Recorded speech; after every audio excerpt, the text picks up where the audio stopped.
for sure. You And know, I have to say, I think this guy is the most exciting partner we've had in the history of Circles.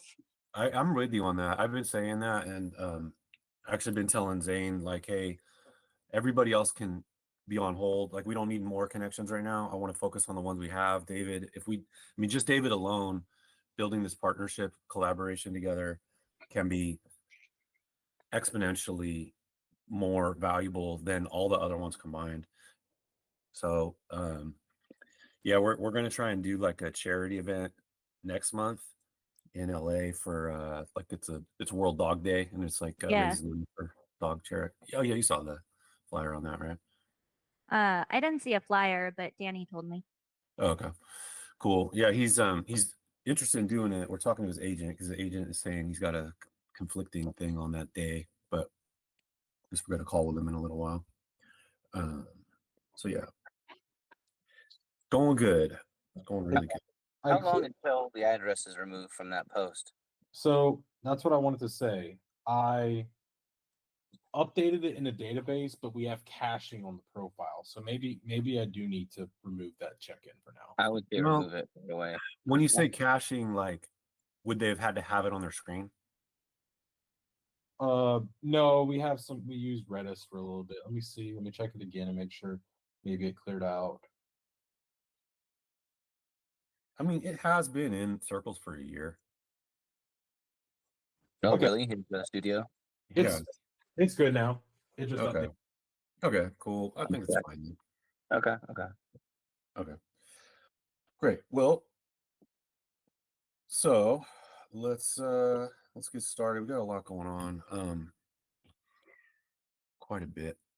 Hey, Amit, I Yes, want John. to start with you. I never got a chance to send you what I wanted to send you yesterday.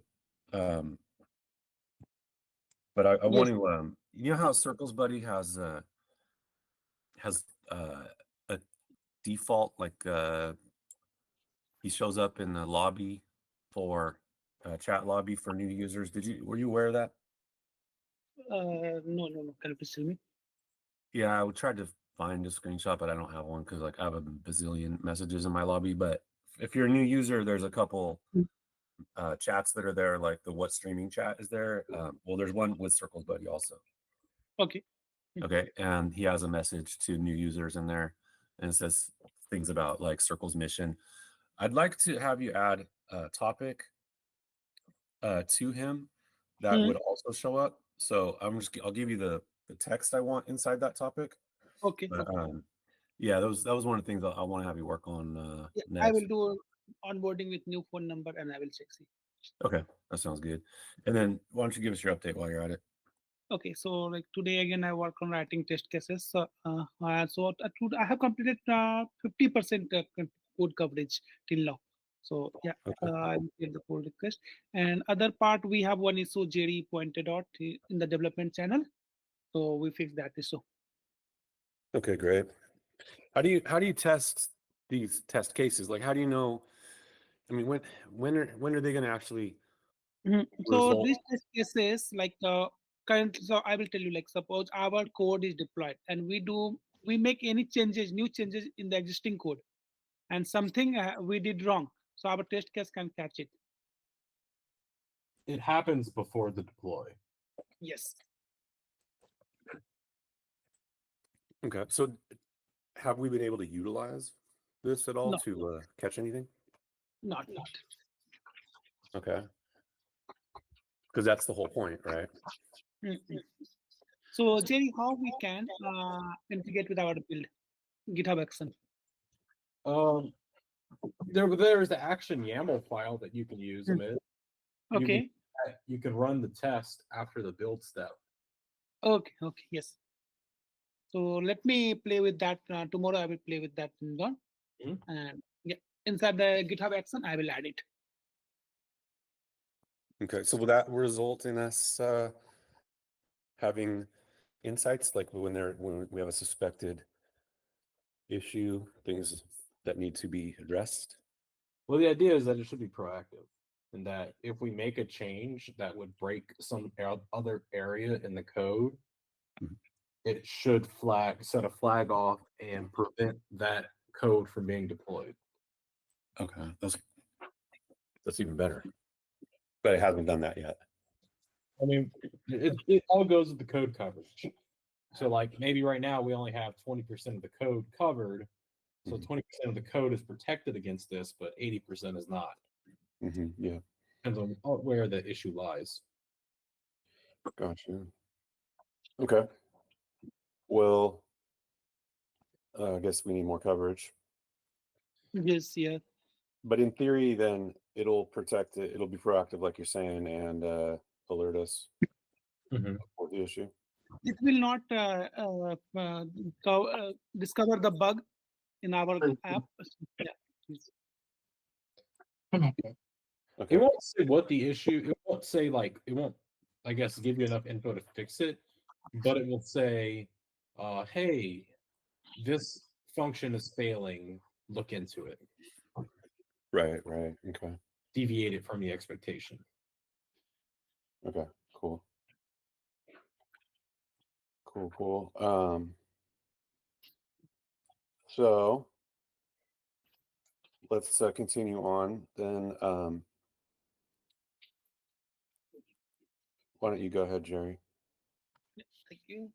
Thank you, Amit. Yeah, we got some things added in the back end for. I was working with Ismail yesterday. I'm probably going to need a work session with him today to work on the inline replies when he's ready, just to see what we need to do to any queries or mutations to make sure that the threads are looking kind of as we want them to be.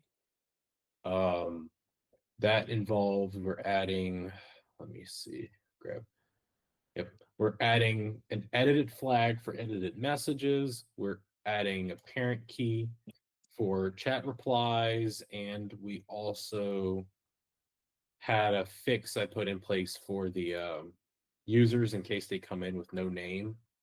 We just give them no name. In the event that it happens, it doesn't fix the root issue of how they got there, but at least it would prevent anybody's feeds from potentially getting affected because of that. We also got the new invite logic deployed to QA and also have whitelisted the Canadian phone numbers while Danny submits that application. Well, he submitted it yesterday. The big blocker I think that we have right now is Android, Google Play. They are. I sent them an appeal last night, and they were like, "No, we're still not approving it." They're like, "You have." Let me show you the response that they sent. It was very weirdly coded. Let me. Yeah. Danny, have you gotten any further with them? Jerry's on the same page. He's like fully in the loop right now. We're not any. I'm not any closer than he is. Yeah, watch. If I go to tab and if I go to the appeal confirmation. Yeah, so here's what they sent. Hi, Jerry. Thanks for contacting the team. Status latest not available. Reviewed your appeal and it's not complying with play policies. And they just, this is like copy and pasted what it was before. However, what I get out of this, and I don't know if this is intentional, it's almost like I'm in a darn high school class. The teacher is lazy and they're just trying to give me answers. Yeah. So the app description in the Play Store, this is bolded, which leads me to believe that maybe we need to revise the app description to say more about what we do with location. Okay. This is highlighted. Submit an updated declaration with clear and relevant video demonstrating foreground service permission. That's irrelevant here. If I go to the Play console on a different tab, like that link, that video works. It plays. It's on Cloudinary, but no issue there. And step 2, submit a compliant update or remove from the manifest. Yeah, Compliant update. they're not specific. That's the hard part, is that they don't have me as, they haven't given me a What score. happens if we remove the permission? What would suffer? Well, then this disables our location services. All of them? it says foreground services. I'm thinking foreground service is like the map. That's the only thing I think that periodically tracks our location. But again, I don't think you said if you go on a car, your location doesn't update. So they're not specific enough. And this is what's really What happens when you click on that link that says foreground service permission requirements to the right up? Yeah, it goes a little deeper into what it is. And my understanding was basically that we could still get the user's location one see that? time. That one's not pulling up. Okay, here we go.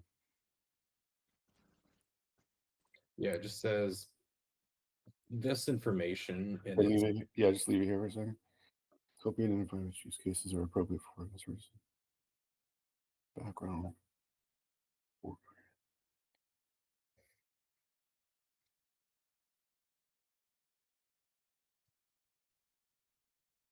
Okay, did we declare our foreground service type in our manifest?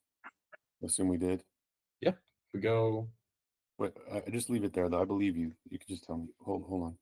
So I assume we did that, right? So the second one says, if applicable to the type selected, declare and request the foreground service permission that is appropriate for each foreground service type. Okay, so there's more than one foreground service type. Which one do we need? Location. well, Well- and media. There's location and media. But they're not flagging us for media. Right. Actually, Danny, they're not even being specific. This doesn't even say location. It did before. It said location and it said media. So It's if hard I- to read it. I'm sorry. I'm looking up play. I'm looking up their original ding. Yeah. It never says location. It says right there, location. It says, for example, if your app uses geolocation, you Hmm. must declare it. But then this talks about audio playing from a song can be terminated or stopped by the user.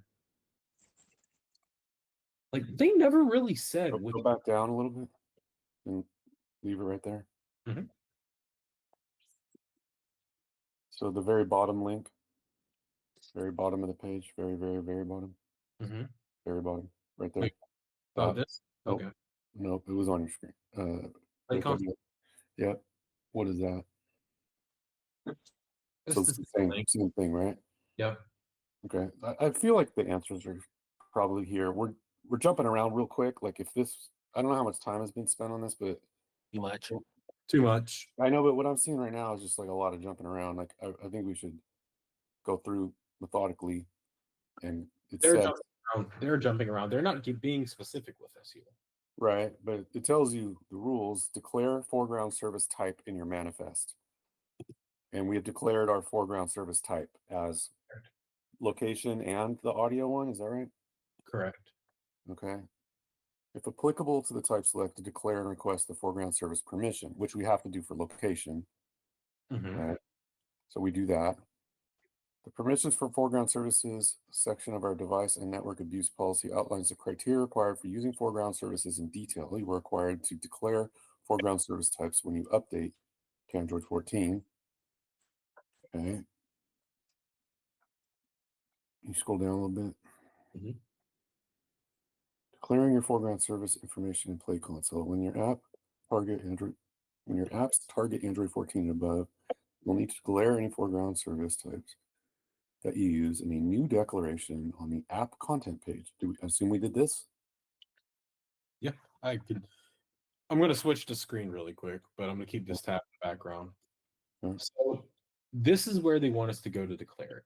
You declare foreground permissions for location, and you do it for playback. Okay. This is us, right? Okay. And they want you to provide a video demonstrating how your app uses foreground service location. Danny provided this video, and this video is him in the app. He's going to check in. It shows the location, the proximity to it. Yeah. And we also have the map. This is the one video that we have here. I would have shown more than that in that video. I would have shown the map too. Because why not? Like Is that the only video they're looking at? For location, yes. Well, that's a mistake. We need the I map. had another one up there. It was under other, huh? That's a problem. So I would put both. You can use the app to navigate between the check-in and the map real quick in a screen record and upload it right here, and probably be good to Yeah. go. I did that once. This is not the first video I've sent. I did that once and got it through. And then the very next time we submitted, they rejected it. Yeah, but maybe you got mistaken because it had to do with the audio player, and you assumed it was location. It had nothing to do with location. Maybe. Well, let's just do and see what happens. Yeah, anything's possible. Yeah, I think we should do a screen record of checking in, or just like doing the nearby search, and then move over to the map and show the map. And Okay. get rid of the other checkbox here, Jerry. Okay. Yeah, It wasn't. It wasn't. Yeah, you were just showing me. Yeah, show me again. Let me see it. Let me refresh. Yeah. This is what it was. Okay. What tasks require your app to use the foreground service location permission?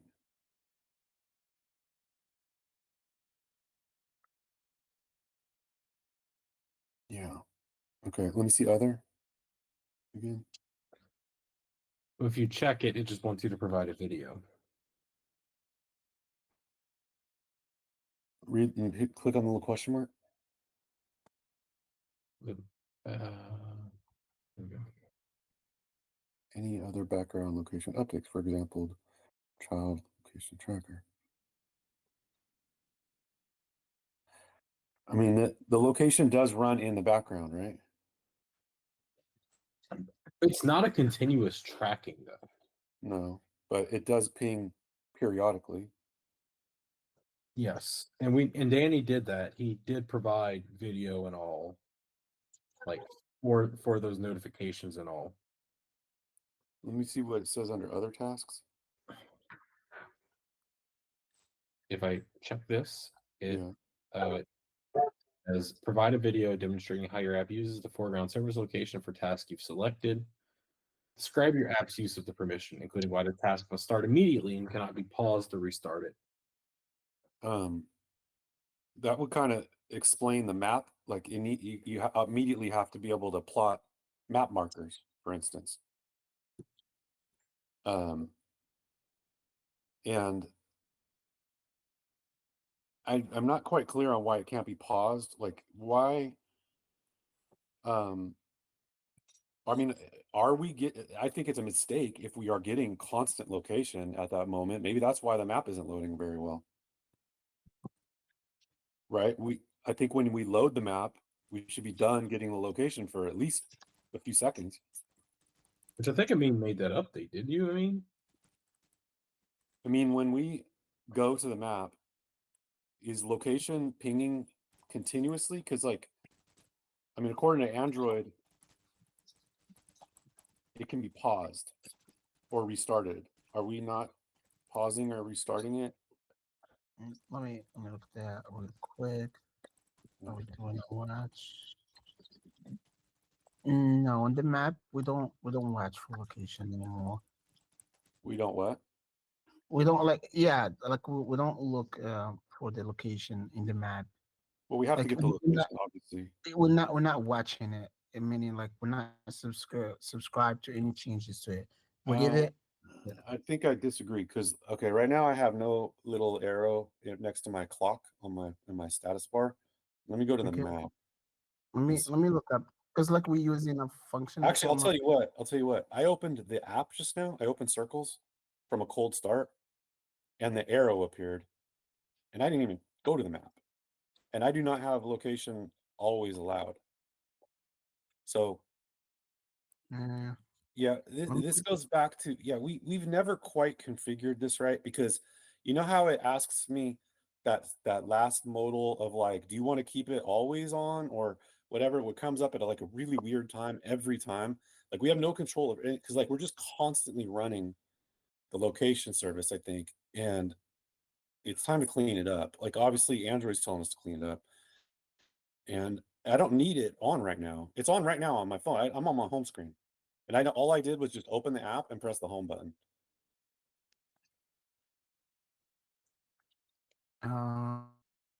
Yeah. So based on the code, to give to constantly keep listening on the location, we use a function. It's called watch position, and I did a search, global search, and it's being used in 4 places. We call that method in 4 places, like in the check-in screen and the profile screen. Let me see, what's that?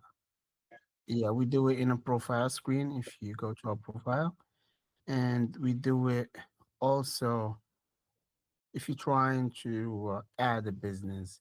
So this is and also like for onboarding and walkthrough, but that's old. So yeah, it's in 3 places we record off of that function that keeps listening to location. Okay, something's wrong because I have the little arrow next to my clock, and I'm on just on And my it's home screen. it is yeah, and it's there always or just like for a little bit. Then It's still there the whole time we've been talking. In fact, I went away and came back, and then the arrow turned blue, got a blue circle around it. Now the blue circle went away, but the little arrow is still there. okay, But let then, me I draw. mean, I do have the permission saying while using, like, so, and I am technically using it, so maybe that's okay. But do we even need to be getting my location right? Like, I don't. It's this little arrow tells me that it's constantly tracking me, and I don't know if that's true or not. We really need to know. I should share my screen probably to show you what I'm talking about. Yeah, I know that little arrow at the top of the Yeah, but screen. it changed colors, and I don't know what that means. So let's see. Let me share, Jerry. Okay.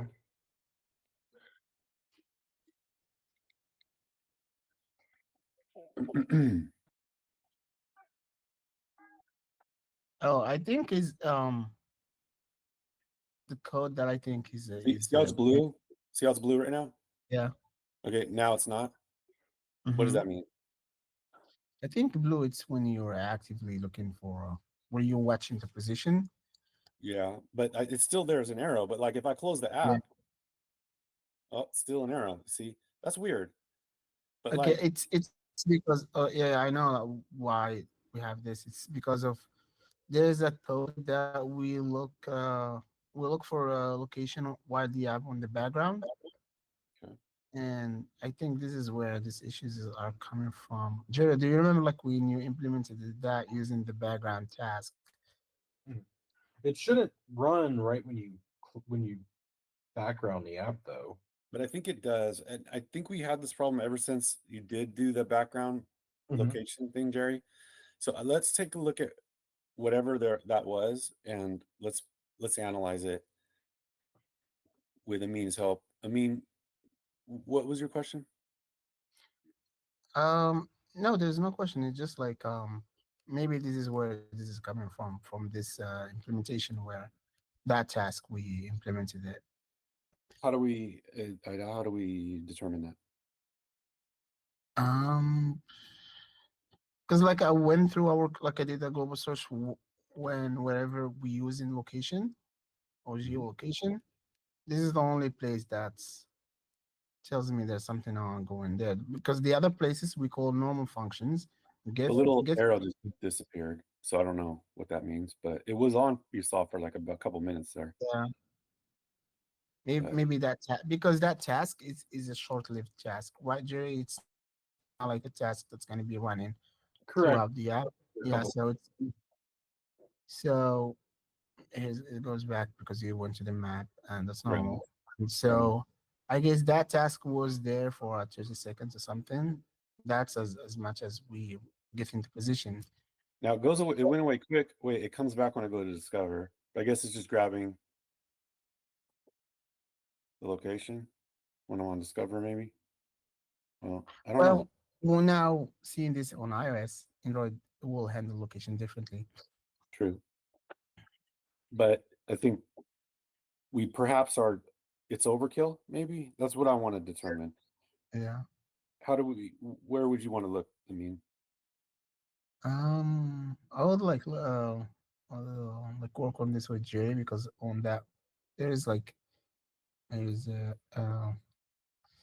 yeah, because like there's give background permission he's saying give foreground permission, and like in that task I know it's like we like this code is running with a thing that they call like tasks, meaning they can be running even if the app is now in the background, something like that. And we do it to keep um pinging the user's location. And so yeah, um maybe that's what we need to look. But I don't want to. But I don't know what to fix or what line of code exactly is causing this.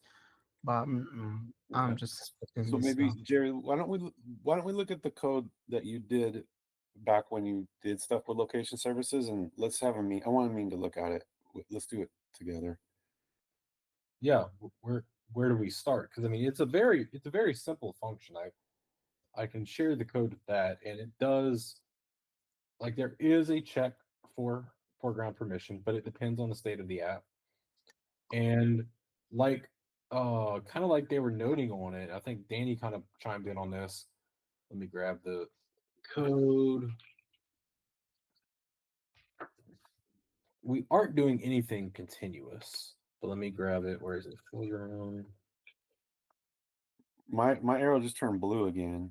Maybe I don't know what that means. So like, it'd be helpful if we even know what that means.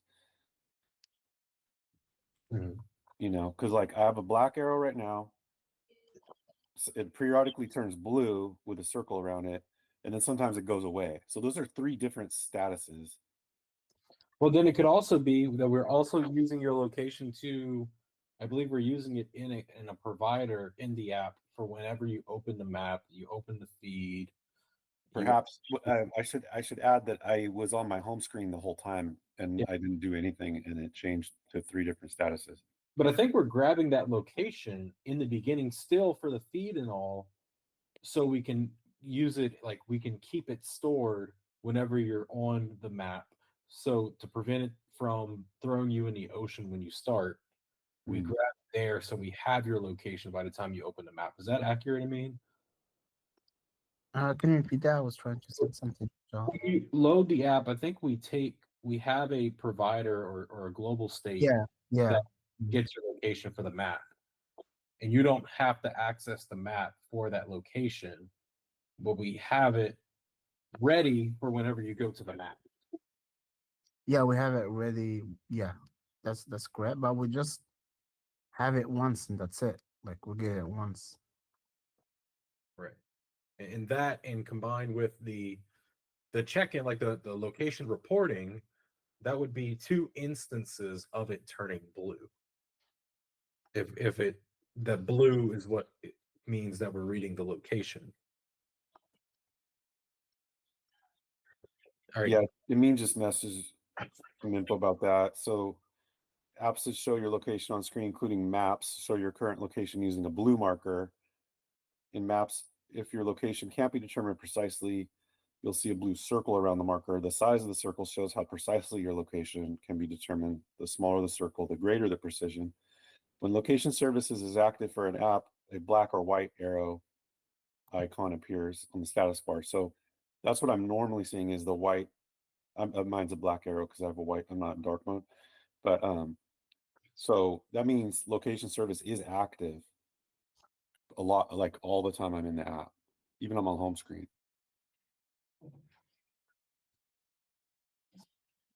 I don't know if all the time is accurate.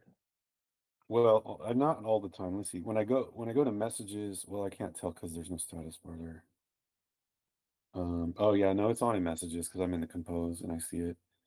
Yeah, so it's on all the time if I'm in the app, no matter where I am. So we recently rewritten this code to better handle the Android ANRs. This is the code here is it has a timeout, so it actually tries to grab your location and it expects to get it within like 3 or 5 seconds. And there's two different versions of this call. One calls if you're in the background, the other one calls that in the foreground. And the difference that it does here is whenever you get to foreground, spelled this, it's just the permission that it checks. It calls either background permissions async or foreground permissions async. And then we wait at most 3 seconds for that location permission to be fetched. And then once we have the permission, if it's granted, then within 5 seconds, we expect to have the permission, but we're using either, if we're in the background, we're using a balanced background. Yeah, for iOS, we're doing balanced, and for Android, we're doing low accuracy. And then for foreground, we're using high accuracy, and then we're using balanced on Android. So on iOS, significant changes is more battery efficient. On Android, we use max age. Okay, yeah. So on Android, we grab, this should like instantly grab your location. We like, it uses a cached location. iOS specific options for more background performance. Yep. This only does a fetch when we move. It says 100 meters if it executes within then. And then, like I said, it expects it to do within 10 seconds for the background, 5 seconds for the whole thing in the foreground. Then we use get last known position for background task. If they're in the background, we actually just get their last known position, which prevents them from actually using, like, yeah, this shouldn't even activate the GPS. This just uses whatever we have here. It uses whatever is cached on the device without fetching a new location. And then let's see. Is background. Oh, where did that flag come from? Okay. The only thing I can imagine is, let's see.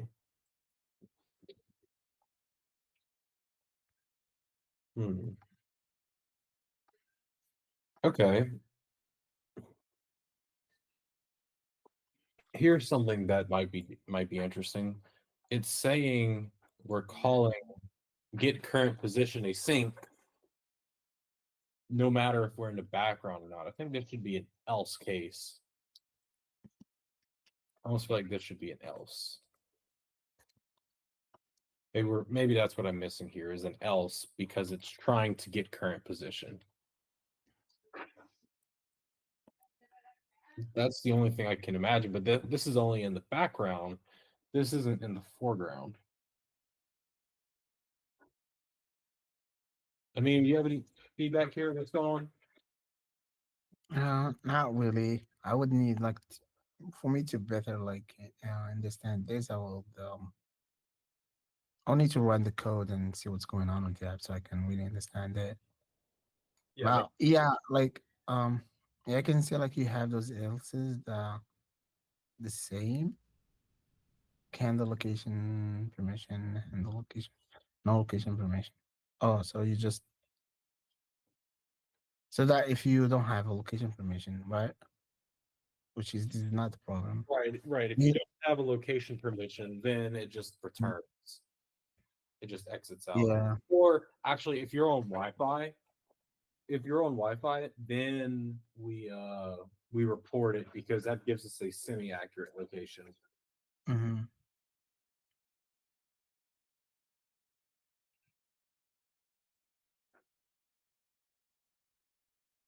Well, I was just about to see what's the deal with as soon as you open the app, there's a location tracking there.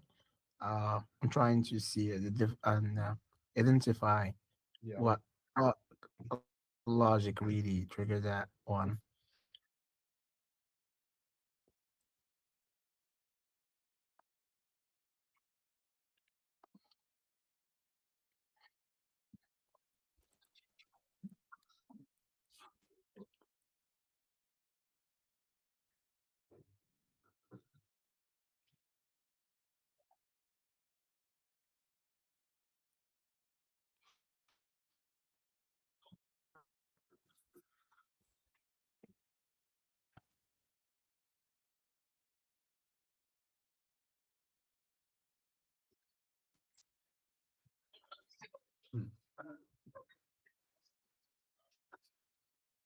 because when we do log in here, the report location. Let's see if I can just open it on Android. Not authorized for developing on device. What? Oh, is this my physical device? Oh, my physical device is plugged in. Oh, let me unplug that.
Could have.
I'm just compiling the app on my simulator to see if I get anything.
Let's see.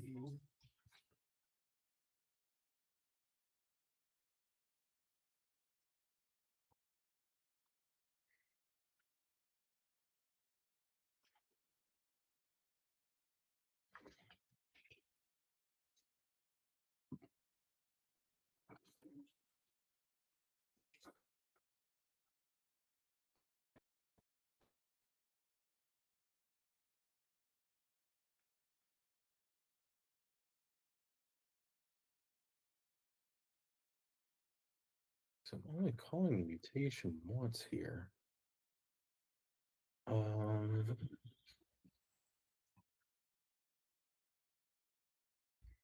Maybe let me do this.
Let's see.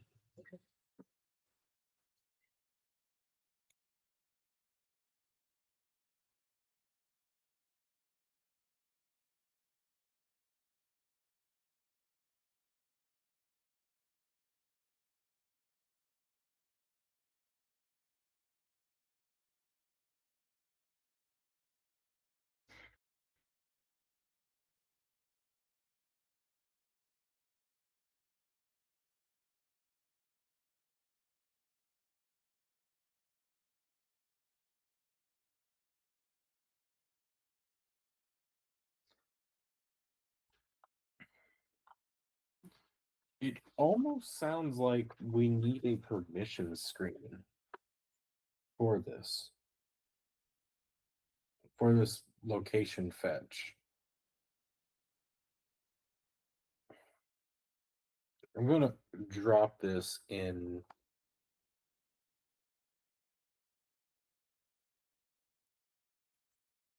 I'm gonna drop this in development.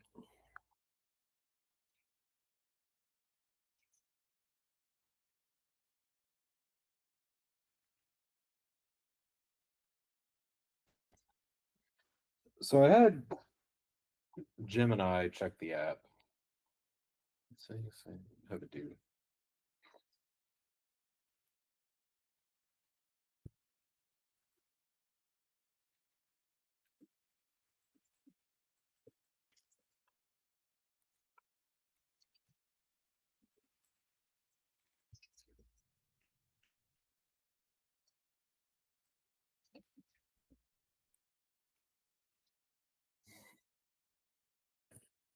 you know, a good test would be whatever Snapchat's doing. We don't need anything more than what Snapchat's doing because they have a map. And they do the same thing we do. They don't. People don't really. Actually, people actually share location on their map. We don't even do that. So they have to have higher levels of permission. Yeah. So let me see if I could download Snapchat on my Android and see what their onboarding is. Mm-hmm.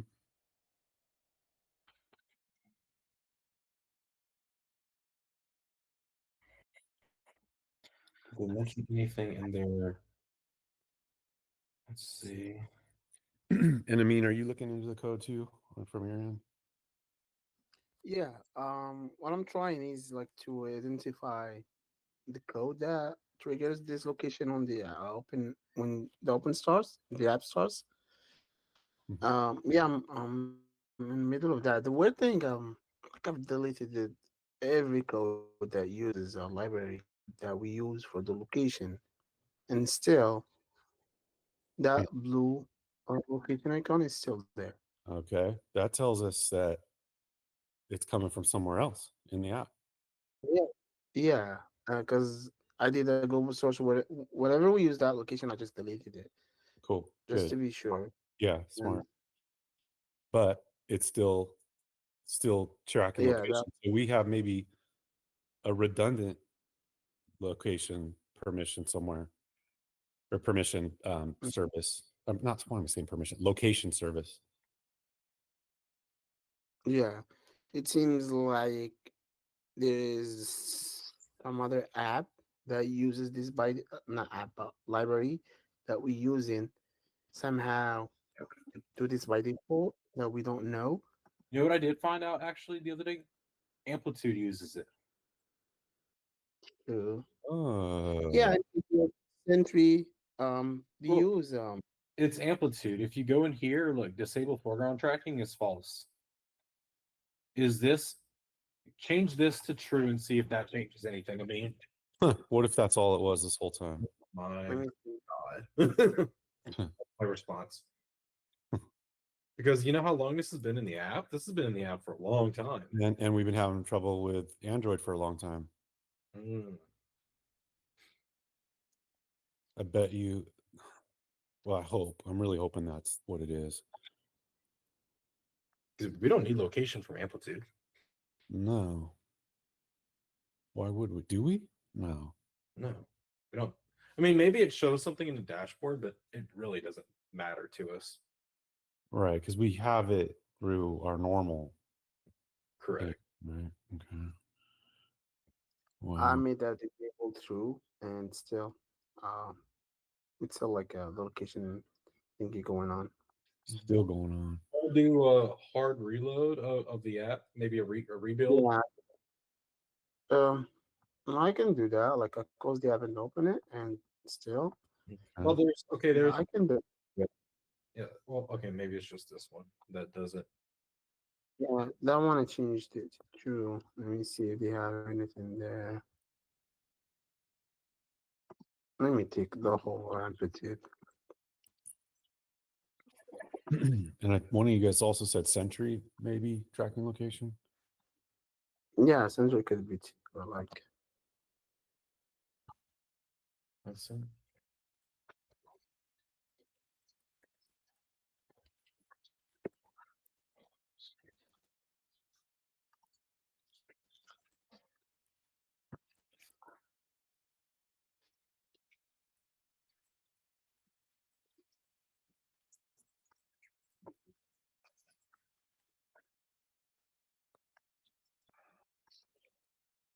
It doesn't look like Sentry collects location. Okay. Good.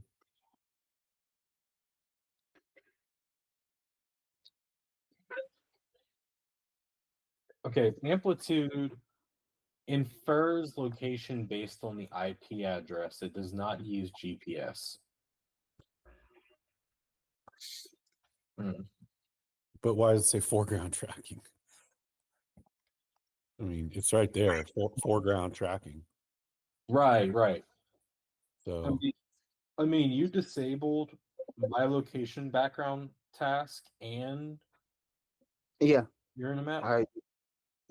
I mean, just opening the app.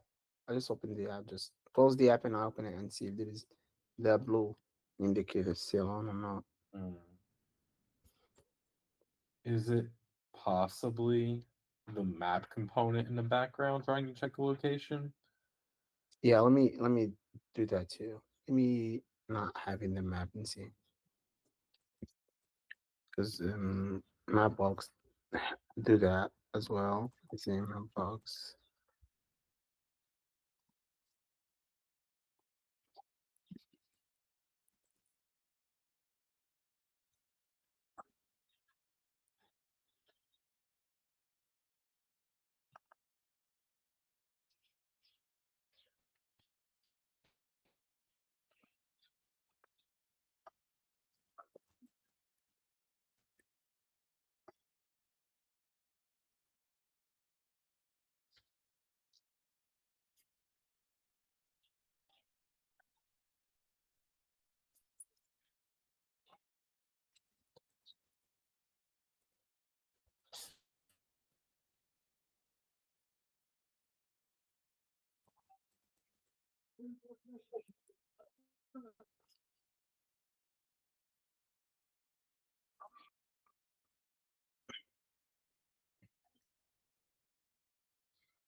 Still, I deleted the whole map code.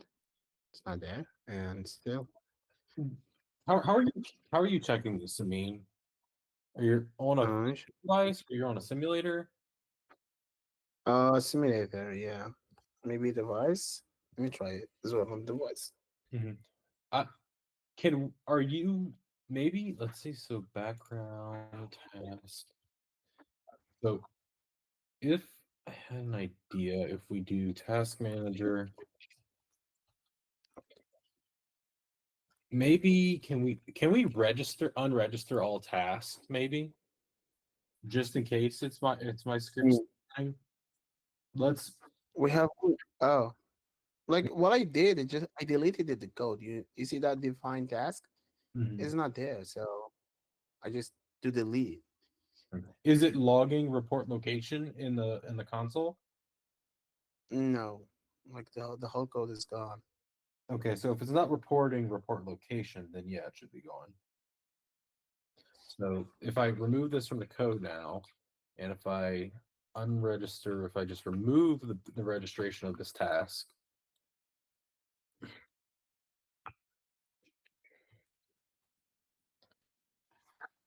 and this is another one for playback service that we are registering.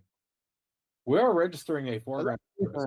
but- No, no, no, no. That's different. This is like for This is like for metric, so you see how like when you're playing an audio, there's a notification there to control that audio pause play. They calling it a service, like register a service, but just like this is how iOS letting you know someone press play or Mhm. pause. It's like a listener you have there. Mhm.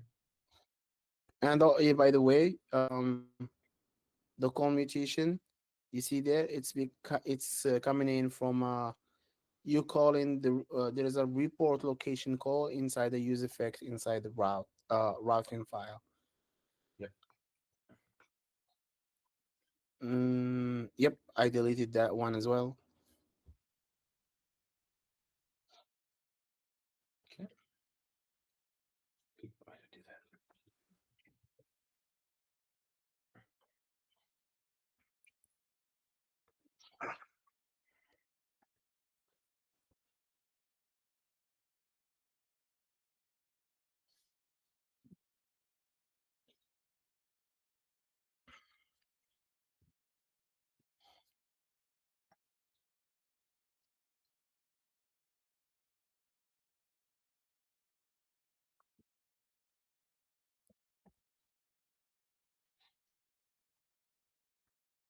Okay.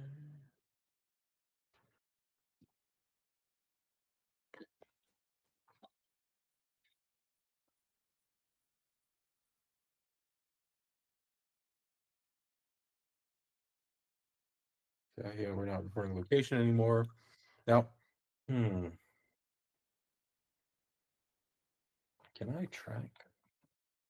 Let's see.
Okay, this doesn't help.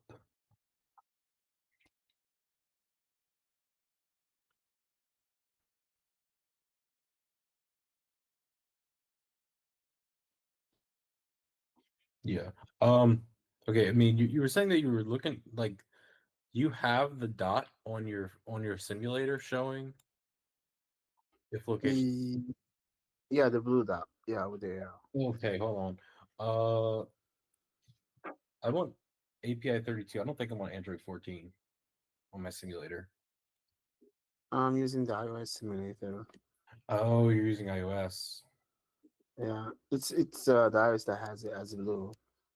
Okay, let me open on iOS too and see what happens.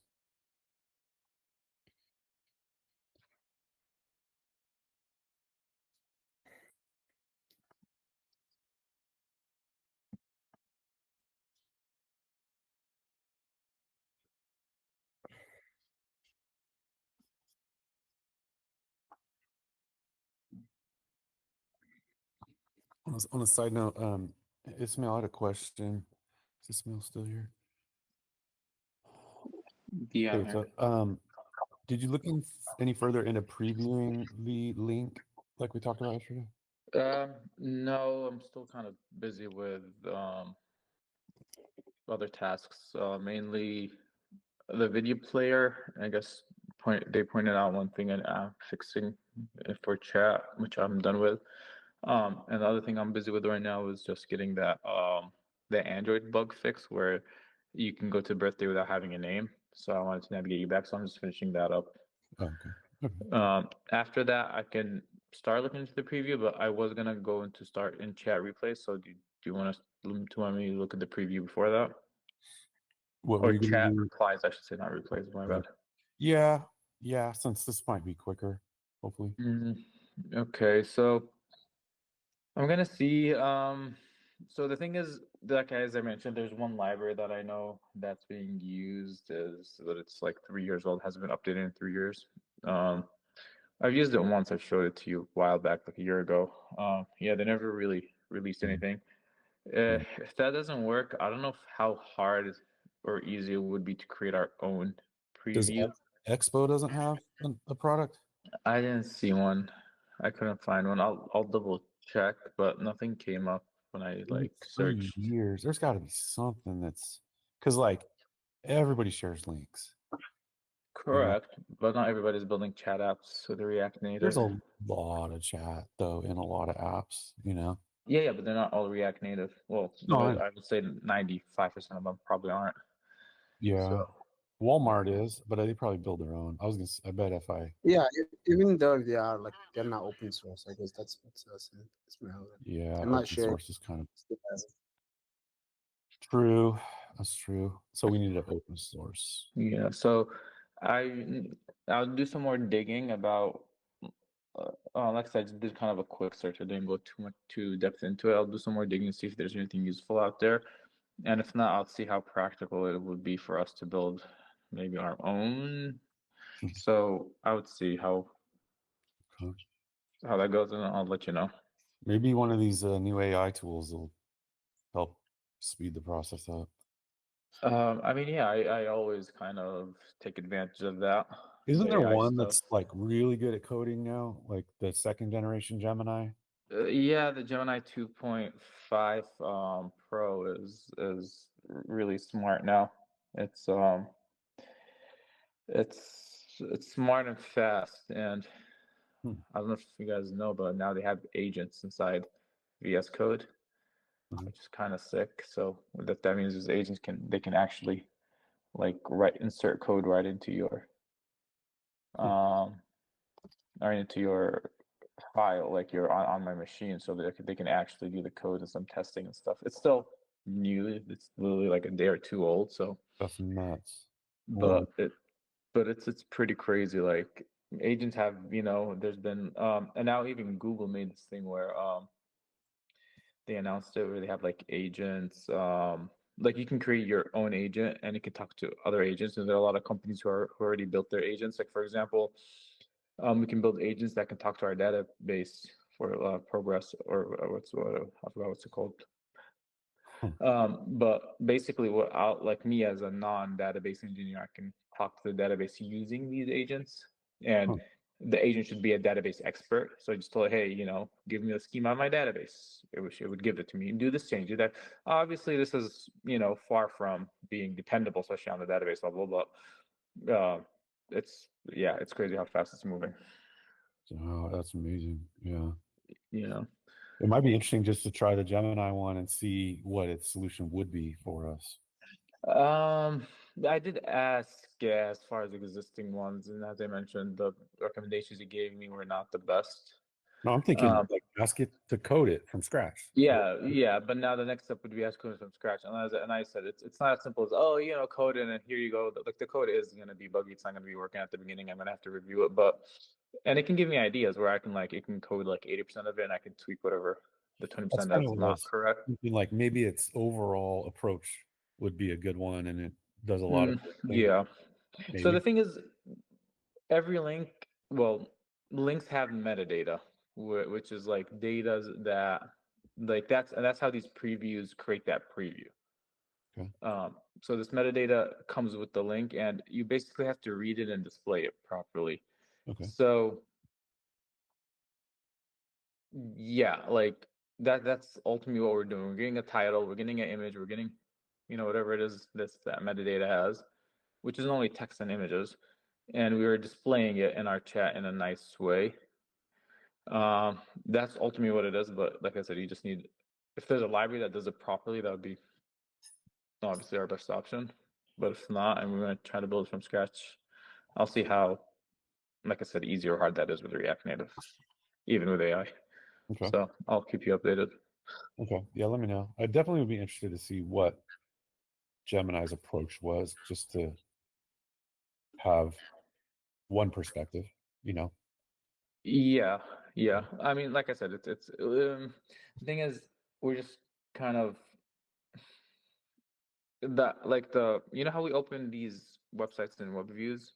Mhm. So like that's kind of like a mini web view what we have there, or maybe it's just a view that we have a title. Yeah, like I said, you just have to. The tricky part is handling all different metadatas and make them all look like nice.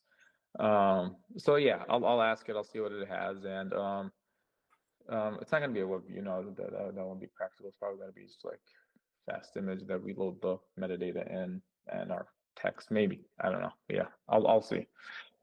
Let's see if it works in Slack. I'm kind of curious.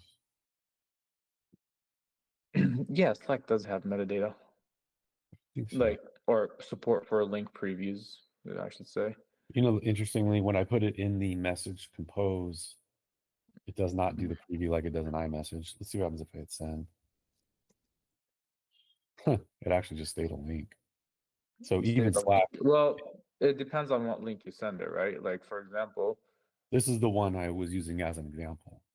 oh, It so went, iMessage picked it up, but yeah, Slack didn't. that's right. Well, for Exactly. example, look, I'm gonna send you a message right now, and it's gonna have a it's gonna have a wait, not this one. Well, this is our Slack one. This is like the invite link. So if let me see, how do you copy text here? More actions. I don't want to copy the link. I want to copy the actual text. Does it have that option on the computer? I What's guess we up, Andy? just Let's get highlight it. it all. I mean, got a question? Yeah, it's like I found the line of code that causes that blue indicator to be enabled, and Okay. it's weird. It's like Mapbox, and the exactly function is like a Mapbox set access token. So because Mapbox, it's like it needs like an access token you need to pass it to, and when that line is being called, it it causes that location indicator to go on. I get it. My box needs maps and location and everything, but that line it's only like to tell it, hey, this is our access token to use. So yeah, So what does that mean for us? Like, is that problematic that it's been doing that?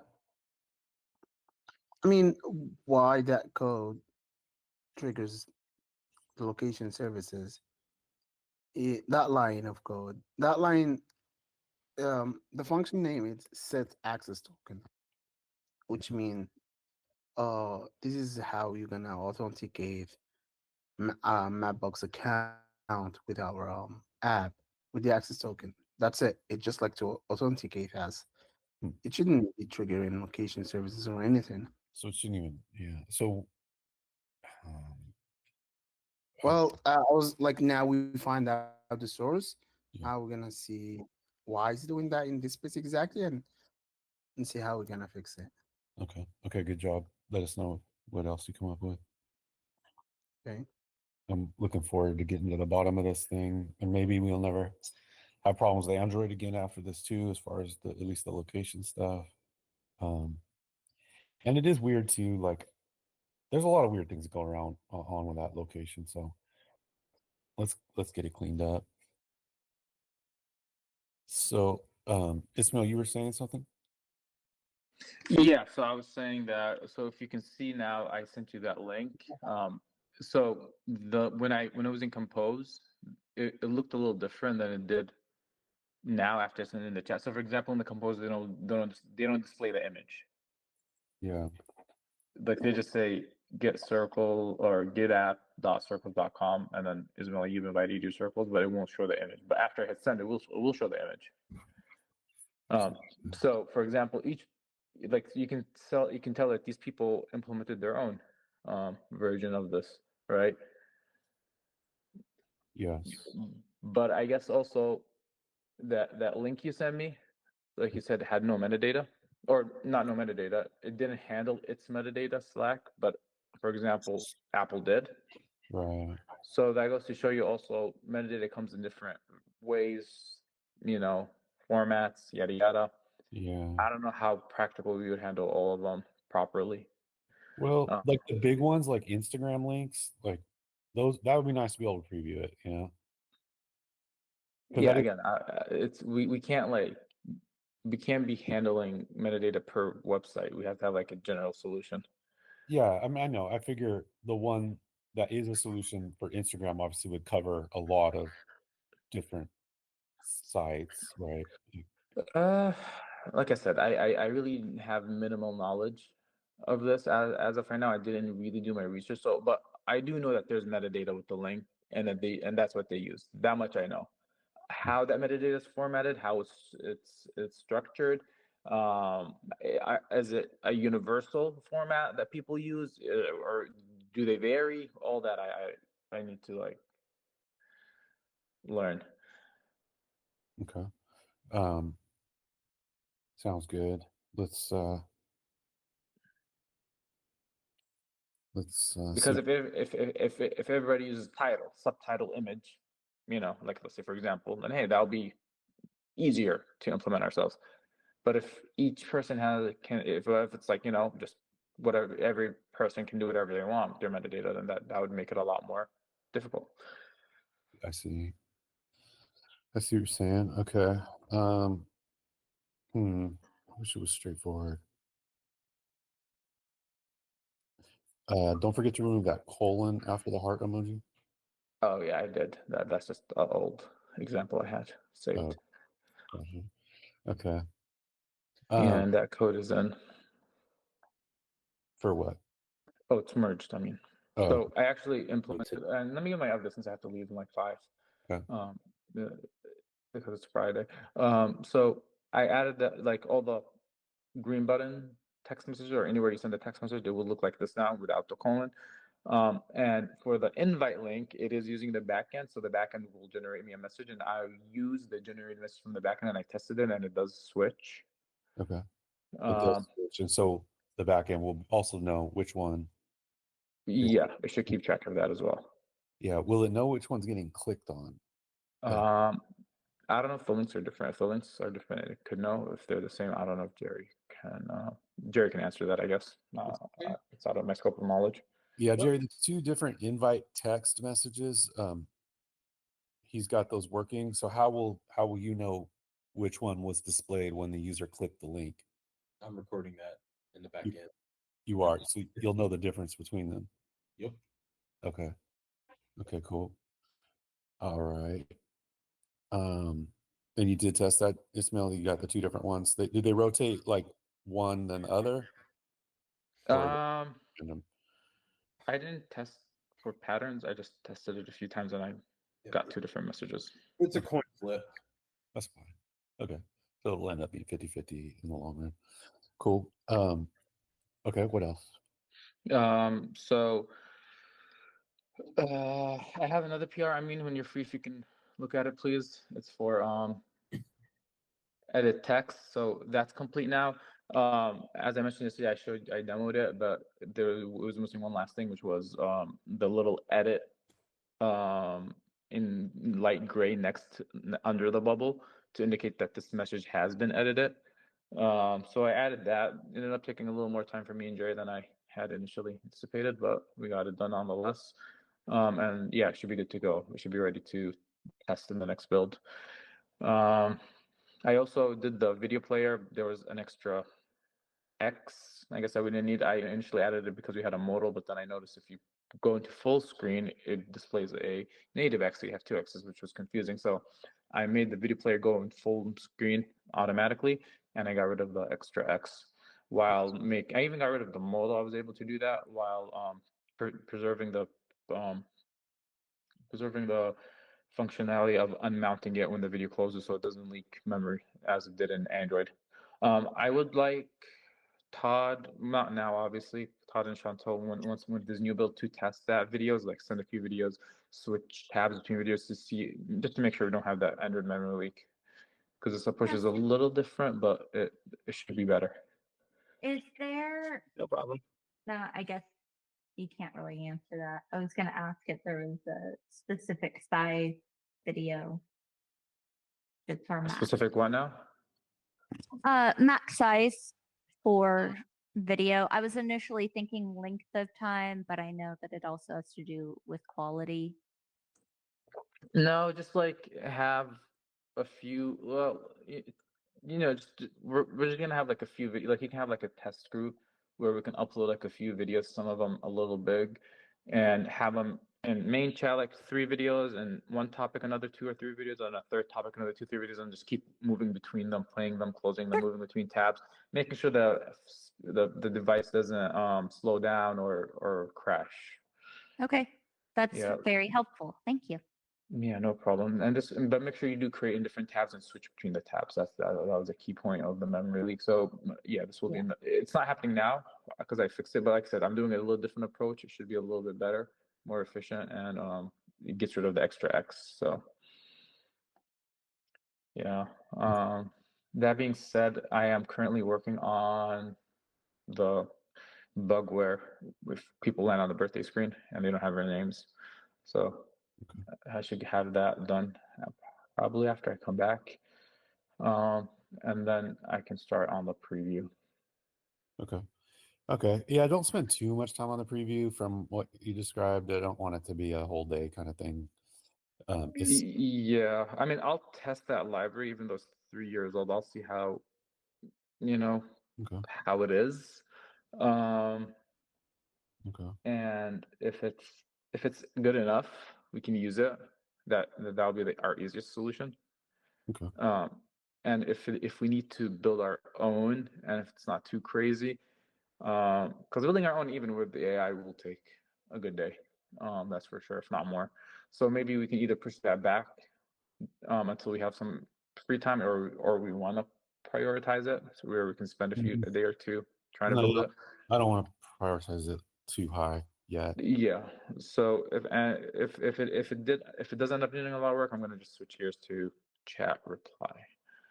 Yeah. Okay. What I would like to do today, since it's Friday, is get all the PRs in. Wells has a couple little changes. Amin's working on some map related stuff, things like that, and then do a production build today.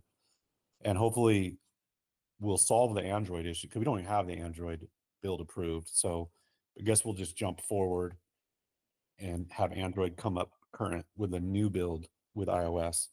Try and get both those submitted today to the App Store if everything checks out. Okay, but we do have some big features like edit chat and But that's let's not see. merged yet, right? Not yet, but I do want it to be part of the build to test. Can you do a QA build for that, and then we'll do a production build for the other stuff? Okay. Yeah, and then Okay. that'll give us all weekend to test both. That'd be perfect. Okay, that's fine. Cool, that works.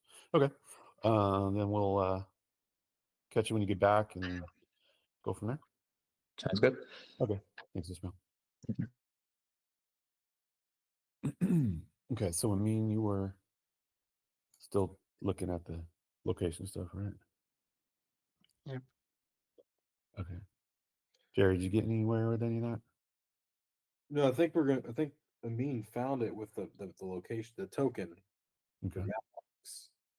Okay. So we I get wonder that. if that's the thing that Google doesn't like. Or maybe it was that thing in Amplitude. I don't even know. I mean, I guess we'll turn it off in Amplitude, and that's a good start. And then we'll fix it in Mapbox and see if. And then Danny will make that video that'll include the map and the check-in feature. I think that's better to show both. Yeah. Okay, so in the meantime, let's go back to we were talking about the phone numbers. 44 didn't make it, but then some of them were iPhones. So like, So some of them, I pulled them up in Amplitude. They got to the phone verification step, and then I looked up their number in Google, and it says that the SMS was sent from Google's side, but I don't see where they entered the SMS. Or okay, they abandoned onboarding whenever they entered their phone number, ask for notifications, they just left the app. Did you check Amplitude on any of those yet? Yeah, And what did you see? they left the app. Like that's where they dropped off. So they got the phone number verification code. Well, yeah. Well, okay. Google says they sent it. Yeah. I cannot confirm they received it, but I can. That's what I want to see. I want to see the session replay. They don't have a session replay, especially for some of those users. But in Amplitude, you'll get that long user ID. We can match it. No, like we were dark on session replay for a couple of them for sure. We were over our limits and session replay wasn't recording. Okay, but maybe there's ones that did. What I don't want to do is let this be a problem at scale, because like if it's already 40 plus in a month, it'll be 400 plus before we know it. Now let's take, okay, so we're at 44. Let's start from that number that I gave you. Okay. Yeah. 44 and 1, 2, 3, 4, 5, 6, 7, 8, 9, 10, 11, 12, 13, 14, 15, 16, 17, 18, 19, 20, 1, 2. Half of them were not valid phone numbers. I can filter that to the ones that were valid phone numbers and try to see if we can get a session replay or something from them. I'd like to see. I want to see for sure. I don't want to guess. While you're doing that, I have a question. So, when I get a campaign link, it takes me to the landing page, and there's the button that says "I want to be cool." I'm curious. I want to do some analysis of how many people click that campaign link, and then how many people click "I want to be cool." Is it 50%? Is it 80% that click "I want to be cool"? Or I'm curious where, because maybe it's not converting well. Maybe we should rework the page, or maybe it's converting really well, but the app store is where it's not converting. Maybe from there, maybe 80% are clicking "I want to be cool," but then like only 10% are actually making it in the app. I'd like to see where in that chain, if there's any problems. Let me grab this. Let's see.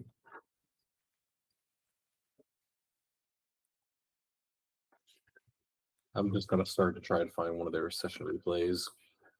Okay. And at this point, shouldn't that button "I want to be cool," shouldn't that open the app for me? If I have the app installed? In which context? Well, Ismail sent me a link from the green button. I tapped on it, took me to the landing page. "I want to be cool." I tapped on "I want to be cool," and it's asking me to enter my phone number. But we have dynamic links now. That link is not a dynamic link because that shouldn't be sent to anybody who has like that. The expectation for that link, the green button link, is that the person doesn't have the app. You shouldn't be able to send a green like when I Well, say but the person sending it won't know for sure. How would they know if their friend has the app? yeah, the green button's different from the direct ones. Like you can't. Well, yeah, that makes sense. But this is the green button. So, like, ideally, it opens the app for them, and ideally, it takes them to the user's profile or like into a chat or something. Well, we need to define that. Yeah, let's talk about Goes. first. Kind of at least open the app if I have it installed. We need to configure that from the front end, but we need to know where it goes. So that requires a build? Yes.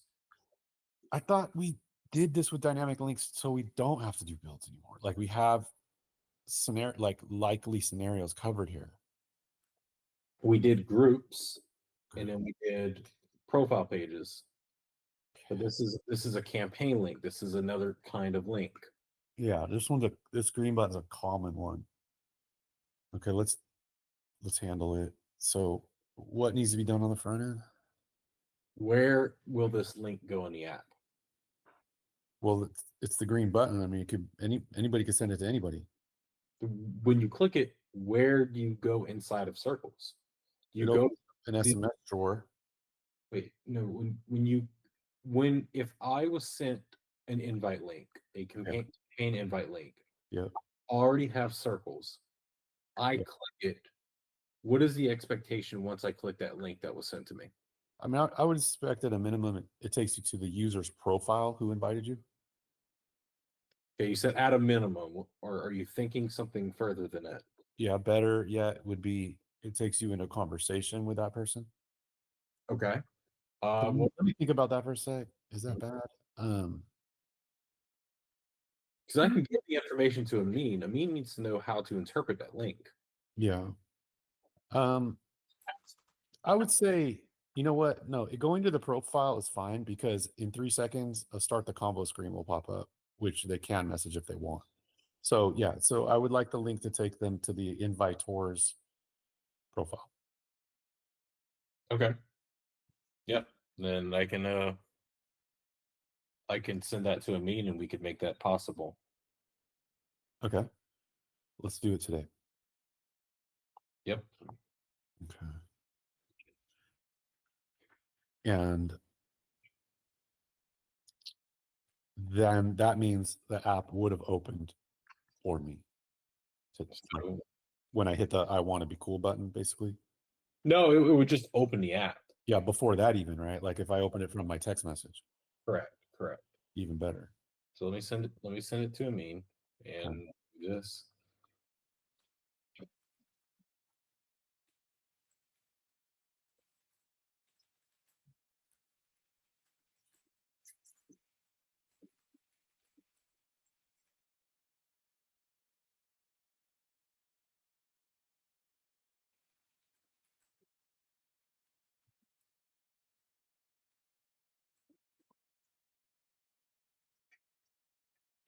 All right, and I sent. Okay. So that's all he needs to bring it to life. Yep. Cool. All right, when he's available, talking about that. You're gonna try and look into this phone number. Yeah, go ahead, Amin. Yeah. Can we make that link a little bit like, yeah, unique? Because let me look at that thing because I know we use look a lot look like it It has to for be unique other. because it has to know where to deep link. Yeah. But the deep link. Let me. I just need to. Uh, So the one for groups is called campaign group, and then the campaign is just called campaign. and so campaign for me, it's gonna be always taking a it's gonna be take to a user profile, and the profile it's in the queue. Yes. Param. Well, it's base 64, so you need to convert Yeah. from base 60. Yeah. Okay. Group is the group invite that we already implemented. Okay. Yeah, all right. That's good. It's okay. Looks good. Yeah. All right. Then, well, I don't want you to stop what you're doing though. How you're still looking at the location stuff, right? Yeah, I'm still looking into the allocation, and also I'm trying to understand the email from Google, because like they're like the issues with the foreground service permission, which I know it says foreground, but that means you're gonna be using the location while the app on the background. Hmm. That's what I understood.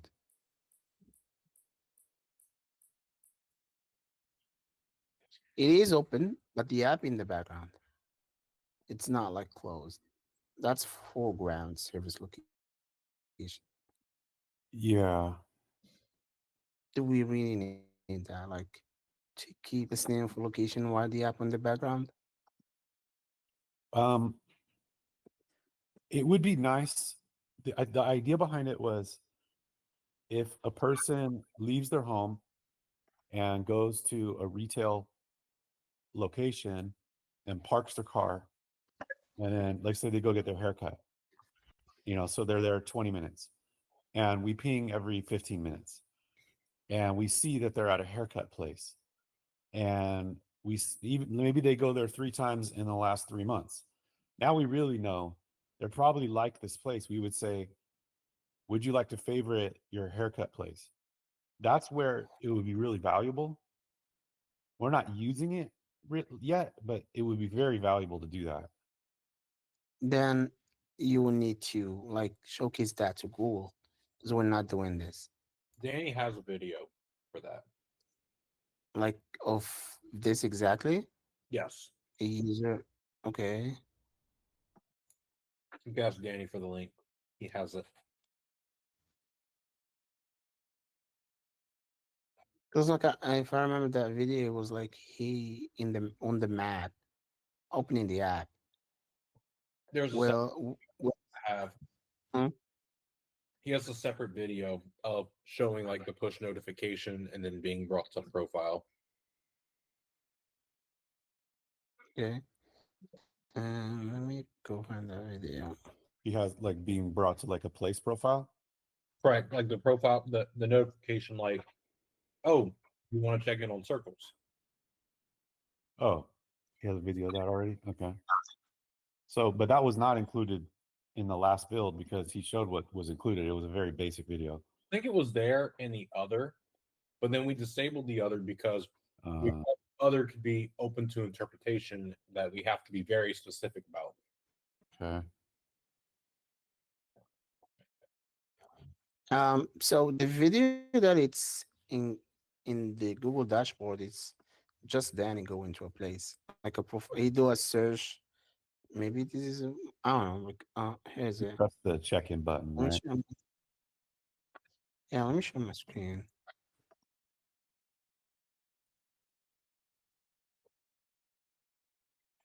So this is it for the foreground service permission. And it says what task required to use this, and it says you have fencing. And the video that's included, it's this one, where it's Yeah. just only in- 11 seconds. Yeah. Jerry's saying there was another one under the other box. See how there's a That's box? for that's But- for media playback. No, There's still up, video. up in between the blue check marks, there's other. Yeah, I don't think it's there right now because when we unchecked other, it removed it. Down. There's Right only there. this. No, up, One? up, Okay. in between the blue check marks. Other, down. Yeah, Other? that was checked, and there was a video there. Press the check box. See, there was a video link there, but that was like 3 builds ago. He deleted it, and maybe maybe the last build he deleted it, and so there's no video link, but there was a link, right, Jerry, that showed different video Right, location stuff. right. So yeah, I get that, but for Google they only have. I know we deleted it, but maybe because like every time there's a new build, they go and check this link and they find this one, which Yeah. So the question is, would it even be approved with the other box checked and that other video? It was approved before, but it was also rejected as well with the same video and explanation. So it's confusing because like sometimes they approve it, sometimes they don't. What do you recommend? I mean, because we don't use the location in that way yet, but we would like to some point. I have some input. I wonder if this is actually related to the map box, like how Mean found it was related to the map, getting the access token. Hmm. I wonder because I mean, didn't you recently upgrade the map box in this version? only iOS. I did upgrade only iOS, Okay, the native version. okay, so it wasn't Android. Yeah, it was only iOS, and when I said like there was like the Mapbox doing that, is like that blue indicator. It was like there when the code for the set access token is there, which is if even like if we compare an iOS to Android, this service here, foreground service location, is when the app on background like this, but the location is still on something like that. This is what Android telling us why you will need the location to like this, why the app on the background. Right. And we would like to ask people to favorite or check in, but we're not even doing that. And I guess that is exactly what we get rejected. We're not doing that. Mm-hmm. You don't have the right to obtain for that location. Yeah, I see. Okay. So why don't how do we turn that off for now? Yeah, we yeah, just from the config, we're gonna out of that location of of this permission. Okay. That won't mess up other functions of the app? No, but I would need to ask Jay about like that background task here. Like there is this. We can just have it return out on Android. Uh, The in report, the report location the background location. Mhm. Let's just have it return out on Android and just not do anything, so it still runs on iOS. Okay. So, So for report location. oh It- yeah, I have to go inside. Yeah, so inside of there, if just the very beginning of report location, go up to the top. Mhm. Yeah, here. Somewhere Like here. above line 40, even line 40. Yeah. If platform is platform OS is Android, just return. Mm-hmm. Then that's going to do it across the board. But okay, this also there is a miss here that we might have to also consider. So this is what determines how people get added into the 916 events chat right now. When you onboard, we do a one-time location report so you can get added into any geographically relevant chats. We would be missing out of this if we do this. No, but like we report the location once and we're not. Okay, then maybe we don't do it inside of here. Then we just do it in the other locations. Mm-hmm. We only do it during onboarding, and that's it.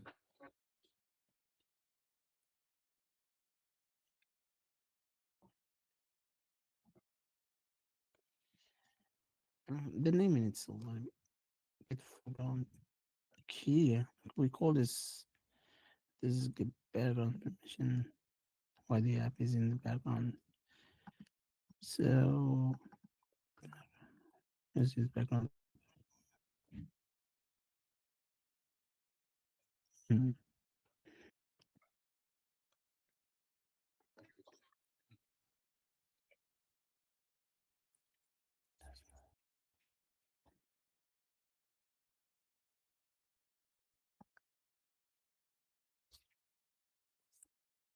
Yeah, I mean, we're not gonna register the task for because like this code, it's fine if you just call it like this because if we go here, where is it? Here, and this is inside the task. This is also inside the task. Calling it like this is fine. We do it because this line to be triggered, it needs the app on the foreground. I mean, the app is open and on the foreground, so this is fine. And also, like after the user finishes onboarding, finishes signed in, we do call it with is background false, which is fine. Mhm. It's only here In the route. on the background task, so Oh, we so need to. we don't register the task then. Yeah, we're not gonna register the task for Android. So line 120, we could wrap that with a platform check. 120. Yeah. I mean, we do some delay here and there, so yeah. That's just checks to make sure Mhm. give Android some extra time. Then yeah, we do this here, initialize background, so we don't have it with Android, and we're gonna opt out for that permission, Mhm. and for now we'll be good with Android. Mhm.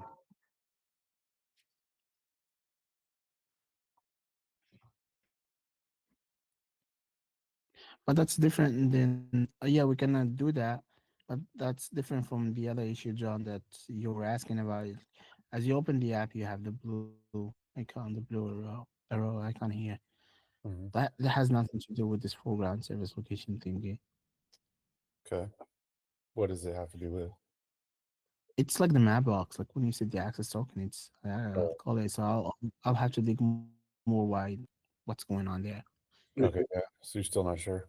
Is that something that we could do, like user initiated location sharing, and we put just a video of activating the map? But we're not sharing location. I don't know. That's where it gets weird. Like we're not No, it's like sharing it is this code. Like I don't get it. It's just this code. Like if let me show it to you so you can understand. Close the app. Let's see if anybody's reported it. See right there, that thing that pops up. I mean, it always does that Mhm, yeah. weirdest place, and it does it so soon. Like probably because we have location going so often. Because normally, if you download an app that does your location, you might see that modal 2 weeks from now, not the same 5 minutes of downloading the app. Mhm. Yeah, because we're asking it so often.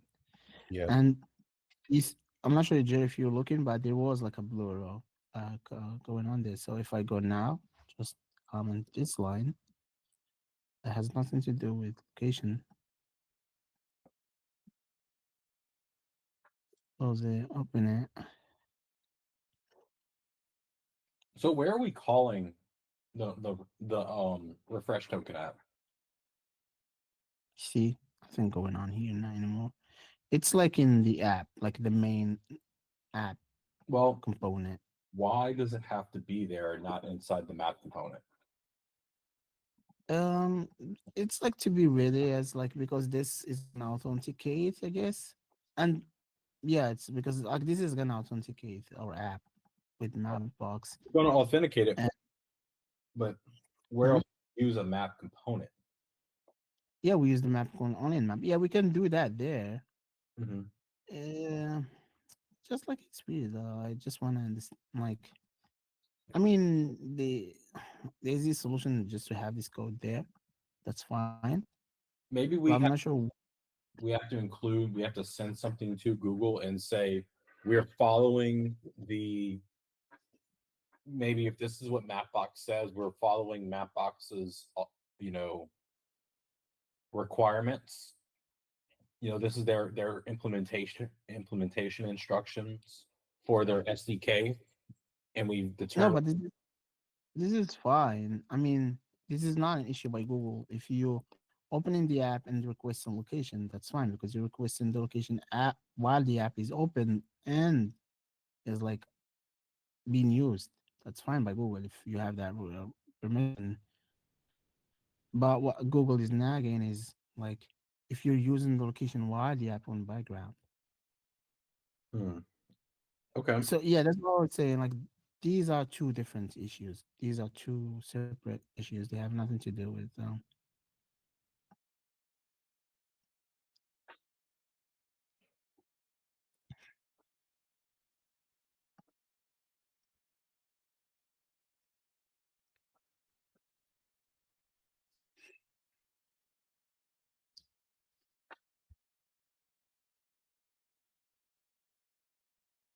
yeah. So I will need to. So yeah, for now, for to resolve this issue with Google, I will opt out of this permission and not register the task, and we'll in the next build we can hopefully it will be allowed. So we don't have an issue with this. Okay. Does that mean you're done here, or you're still looking into something? I'm done with this one. Like we have two issues. Like the first one, the foreground Yeah. for Android, it's done. Okay. For the iOS, the blue one that's as you open the app, that's still have to work on. Okay. Do you think Danny needs to do another video for Android, or with the change you just made? No, we don't need to do another video because we're not using this permission. Awesome. Okay, I'll let him know. Okay, thank you. Nice. Then yeah, let me know about the iOS one. Okay. Cool. Okay. And then what were we talking about before that, Jerry? Oh, the numbers for the people that did not get into onboarding. You were wondering about their session replays. Yeah. Yeah, you were gonna look at that. Mm-hmm. Okay. So here, oh, darn it, where was that chart? I had a chart in here.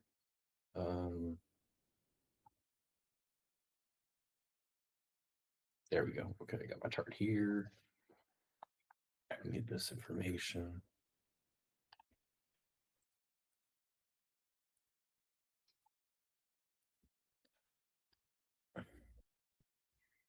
Okay.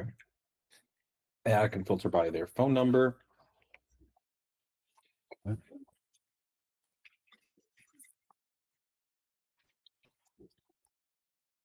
While you're doing that, I have a question for Wellington. Are you there?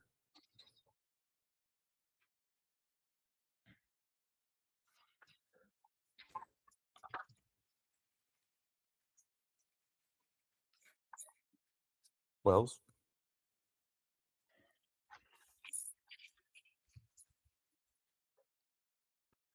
I'll message them on Slack. Okay, let's go keep going. I'm running this query. Yes, Amit. I want to drop. Can I?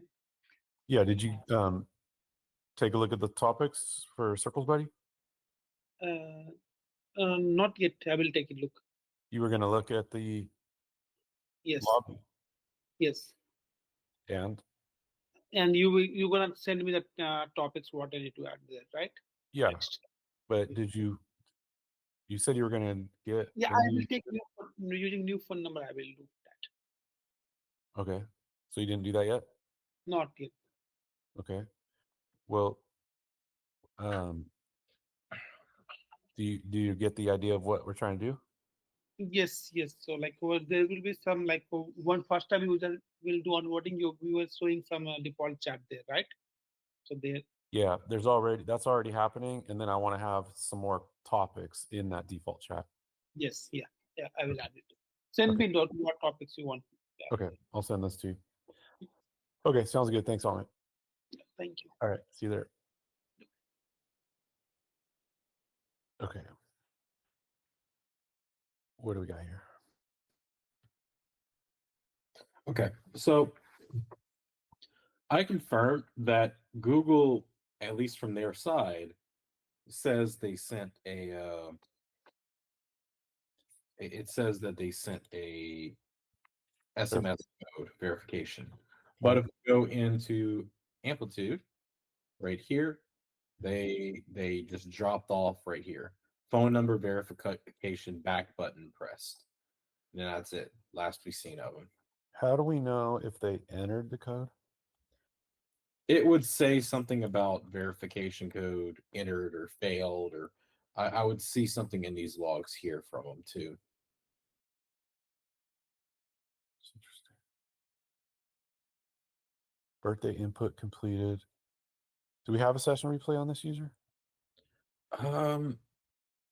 You said we can get it from like their IP address or something? No, that user ID string, that long one, we could This probably get. one? No, the one on the far left. Or this? That I think that should be able. We'll be able to search for that. So if I go to here, no. Ooh. I can find their IP, I believe. And Maybe that would work.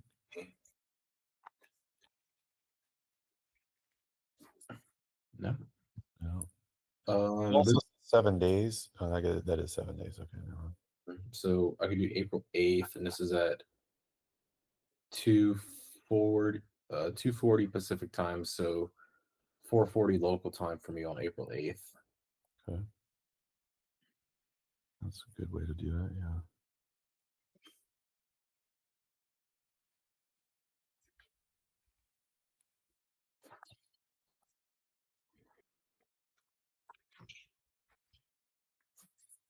Oh my. Oh wow. A lot of people. Okay. Also filtered by Android. It seems like it is an Android user.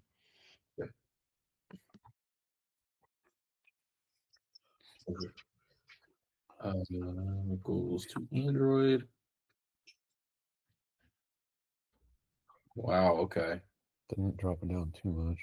But one of those long strings, maybe one of them, right? Because those are the ones that. I mean, that's 10 seconds. Let's see that one. And we're looking for Chris Lewis. Oh yeah, we did get a name. That's right. Okay.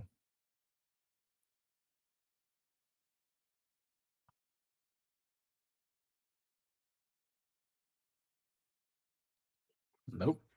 That's there. That person just dropped right there. And the same person here. That one's 18 seconds. That other long string. Mm. It was in between these two. Let's check that one. And Oh, it's so dark on your screen. That's interesting. what's that? That's really dark on your screen. That's really interesting. No, the font. Yeah. I wonder why. That's new. I've never seen that. It's very clear. 2.2.10. I feel like it's a session replay thing. Maybe you're in a newer version of session replay than I am. No, you're talking about like the Angela, how that's dark. Yeah, like I guarantee that's not how it looks on her phone.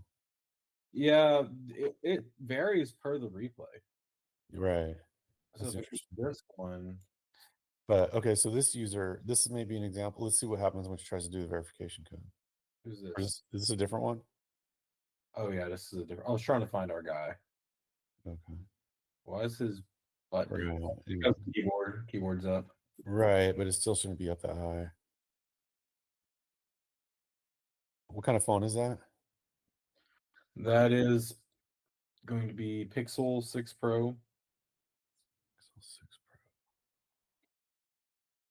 Pro. Interesting. Was there a problem here? Did that button not work maybe because it's conflicting?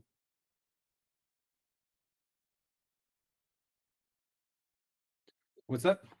Do you think that forward button didn't work, or like he couldn't continue typing or anything? Like perhaps there's a problem. I mean, maybe I can just see if he ever came in the app in general. Okay. Looks like not because he's got that long user ID. Maybe he came back later. It would update, right? Maybe not.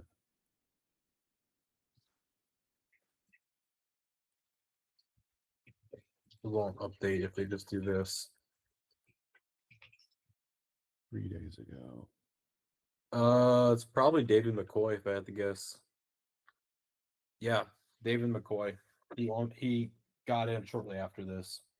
What's okay? Let me chat.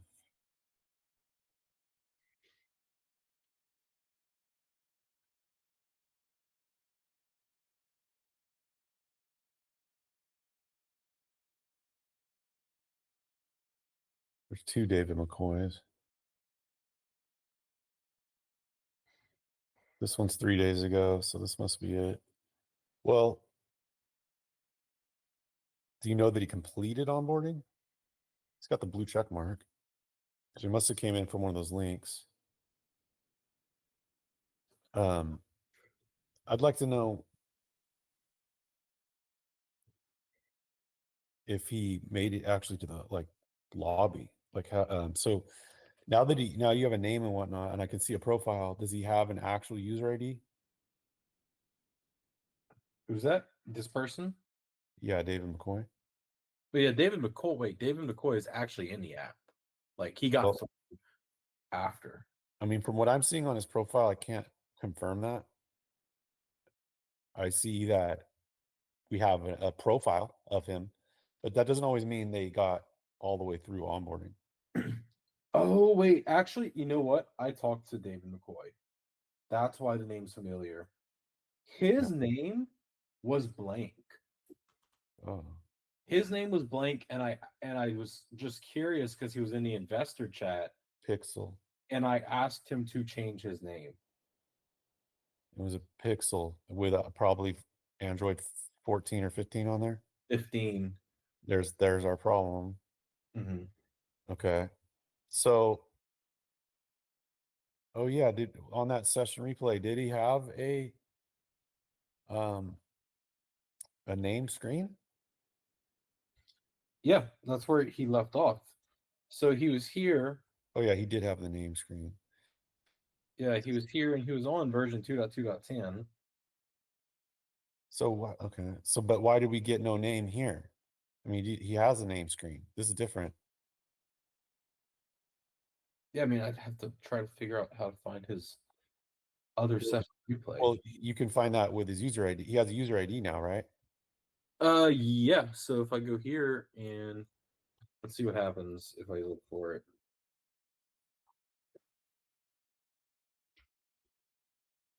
We got this here. Let's see if this is his onboarding. Oh, it just drops him at the number step. That's weird. Well, it makes sense if you already entered his name, but we lost his name somehow.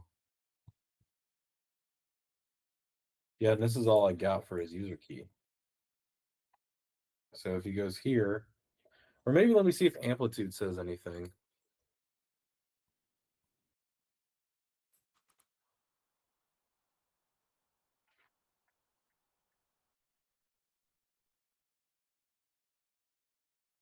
Uh, okay.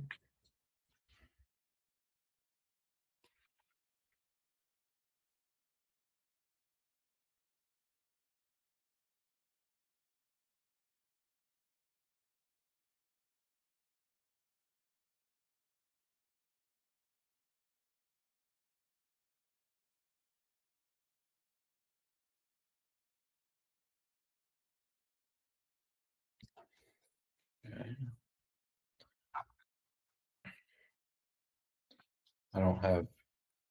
This is as far back as amplitude is letting me go. Which day is what was this? April 8th. Yeah, this is all I get.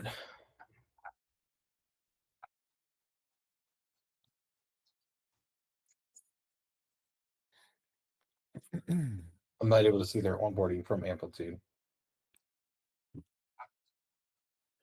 Maybe if I thought you just had it pulled up a second ago. in Century session replay. Yeah. Yeah. happened? Here. Okay. Go ahead and play it out.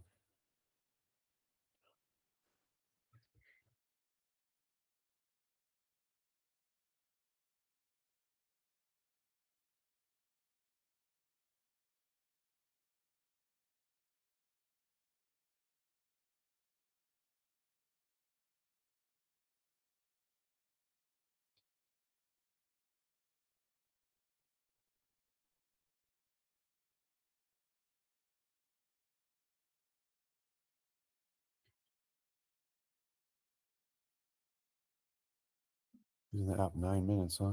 You'll probably see his home screen. We'll be able to see if he had a name appearing.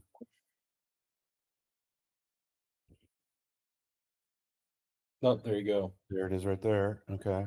So that's real interesting. I wonder what happened in the first. I want to know what happened on that first screen. Like that fucking forward button was over his name field. That's not ideal. Was that a part of the reason or just a coincidence? I mean, either way, it should get fixed. But did he close the app background at that stage and then we lost his name like hours later? You know what I mean? Like, is that a thing? Because that'll happen again and again too if we're not careful. No, that should be cached in local storage. Ismail can confirm that, but we don't have a time limit on that. Okay. So that's real interesting because he did enter. Well, we don't know if he ever pressed forward. Like he entered a partial name on the session replay we watched. But the session replay ended. We don't know if he pressed forward or not.